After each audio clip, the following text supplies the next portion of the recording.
Hello, RjWinberg, the OC Real Estate Guy. In this video, we're going to go over some of the tax advantages to homeownership.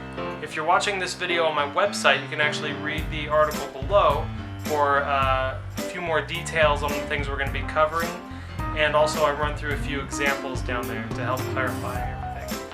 So there are a lot of pros and cons to owning a home versus, say, leasing or renting. But a lot of the biggest advantages you get when you own a home are the tax breaks. When you file your taxes, you're actually going to be able to write off a pretty big chunk of the mortgage payments you've made over the course of the year, and it's going to end up saving you a ton of money. Your monthly mortgage payment is actually the sum total of a few different expenses. There's your principal and interest, which is the money you actually borrowed, and the interest you're paying on that money. But there's also your property taxes, your homeowner's insurance, and if your down payment was less than 20%, then you're going to be paying private mortgage insurance as well, or PMI. Out of all these parts of your mortgage payment, 3 of them are tax deductible. All of the interest you've paid over the course of the year, your private mortgage insurance, and your property taxes.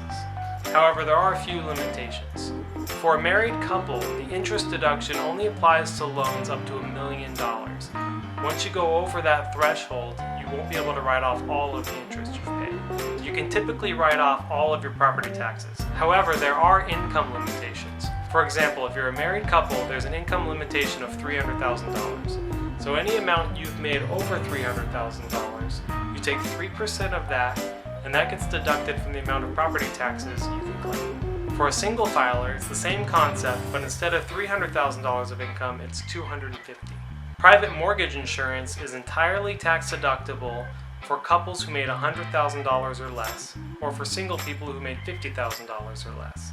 However, this deduction quickly phases out between $100,000 and $109,000. Or for a single person, it would be $50,000 to $54,500. Private mortgage insurance is only tax deductible on mortgages taken out in 2007 or later. And the deduction actually expired at the end of 2016, so we're not sure yet if Congress is going to renew the deduction for 2017. Get on it, guys. So, in order to determine what your tax advantage would be when buying a house, you really need to know how much house you're looking to get. Add up all of the potential tax write-offs you would receive based off of a hypothetical purchase price and mortgage amount. Then compare that number to the standard deduction you would have gotten anyway. Unfortunately, you can't take both. You've got to choose one. Either you itemize or you take the standard deduction. So if the home ownership write-offs are going to be higher than your standard deduction, then congratulations. Buying a house is going to make more financial sense for you and save you money.